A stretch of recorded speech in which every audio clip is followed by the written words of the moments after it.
Parish family, Father Panteleimon here, and I'm driving. And today, I know yesterday I spoke a little bit about the topic of forgiveness and its importance in relationship to Lent, and of course its importance in relationship to everything and to our salvation. Today I want to switch gears and talk about something that is probably the thing most stereotypically thought about in relation to Great Lent, and that is, of course, fasting, right? So I'm going to talk about fasting today and tomorrow and probably the next day as well, because there's a lot to say. But today I want to just begin on a very basic, rudimentary level. So first of all, what I want to do is I want to say that fasting really, I like to call it a prescription.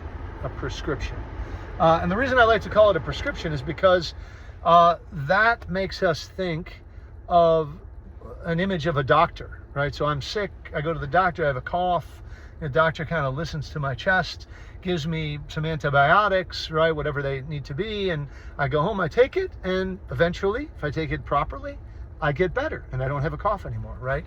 And fasting is exactly like that. Fasting is basically the antibiotic that cures or helps to cure, contributes to curing the sickness in our soul, right?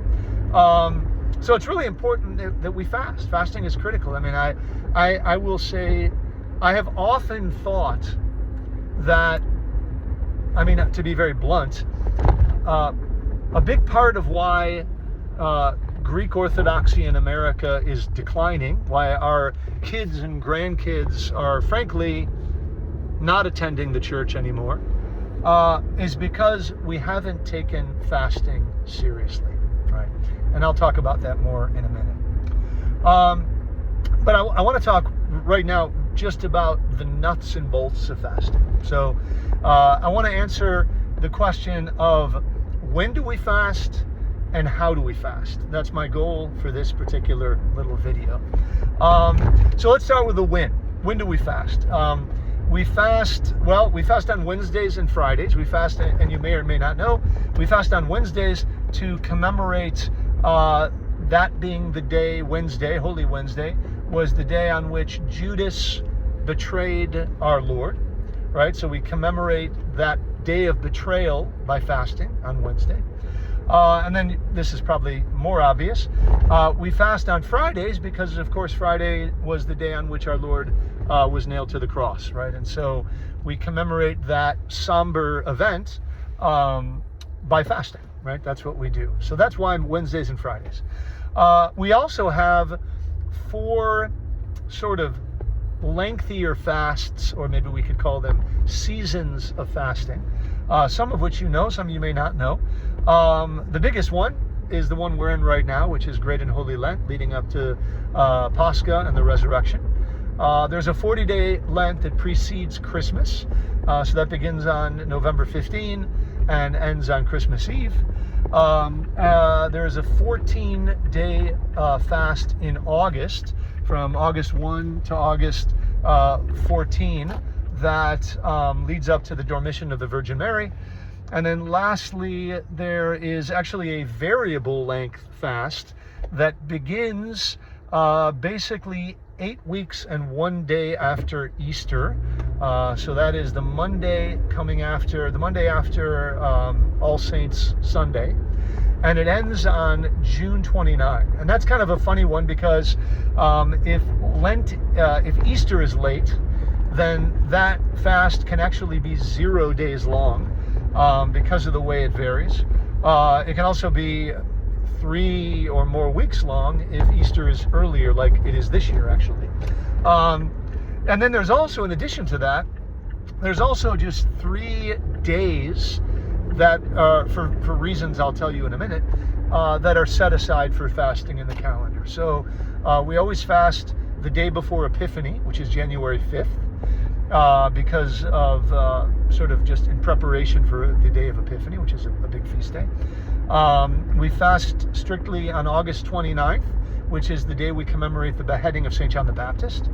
And we also fast strictly on September 14, which is the day of the elevation of the Holy Cross, which is the day sort of we commemorate Saint Helen finding the cross, and I believe it was Saint Methodios, I believe it was the Patriarch of Jerusalem, sort of elevating the cross. So that's why it's called the elevation of the Holy Cross. So that's the win, right? And we're going to get into the whys and more, but I just want to get the nuts and bolts out of the way. And then the second question is, how do we fast? So like, or from what do we fast? So let me answer that in two ways. One thing I didn't mention is that and you probably know this if you're Orthodox, but on a Sunday morning, leading up to, if we're going to receive communion, and really on a Sunday morning, even if we're not receiving Holy Communion, the normal practice in the church is to have nothing after we go to bed on Saturday. So we eat Saturday night, we go to bed, and then we don't eat anything at all until even water, although we can brush our teeth. Sometimes people ask me that.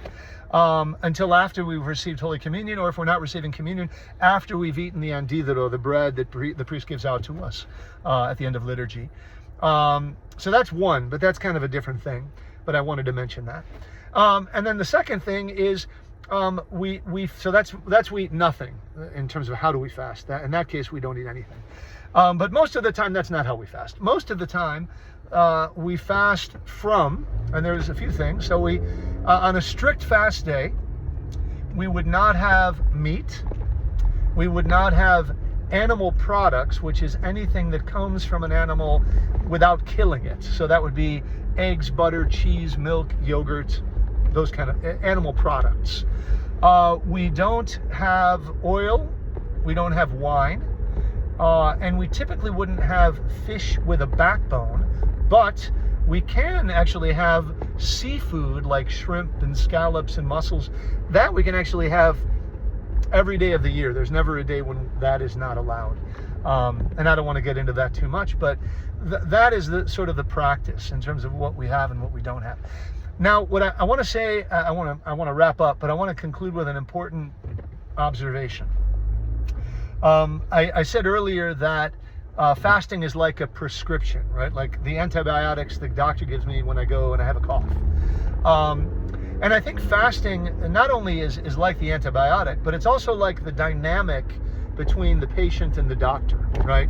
So what I mean by that is that really, if we want to be healthy Orthodox Christians, or to put it differently, I would say if we are serious about our faith, we will have a doctor, right? And I don't mean a doctor like an MD. I mean someone who is more mature than we are spiritually, maybe a priest, often a priest, who serves as our spiritual doctor, right? What does that look like? Well, I mean, I think on the simplest level, and I don't want to get into confession too much right now, but on the simplest level, if I have a doctor and I'm serious about my physical health, I'm going to get an annual checkup, right? So the corollary with the annual checkup is once a year, twice a year, maybe 3 times a year, I go to confession just to get my soul looked at, to make sure my soul is okay. Also, you know, I would maybe discuss my fasting practices with my spiritual father. And maybe he'll tell me to do more, maybe he'll tell me to do less. But this allows me to get some external input, right? Kind of like like an Olympic athlete having a coach, right? The reason the Olympic athlete has a coach is so that they can hone their skills. They can get even better, right? So I would talk about my fasting, maybe my prayer rule, maybe how often I receive Holy Communion, maybe what I'm reading. These are things that if I'm really serious about my faith, these are things I would discuss with my spiritual father, right? That's what we call the spiritual doctor, spiritual father. So I'll stop there, and I will pick up tomorrow as I drive into work with more. I pray that your fast is going well, and I hope to see you soon at our beloved parish of St. Constantine in Helen. God bless.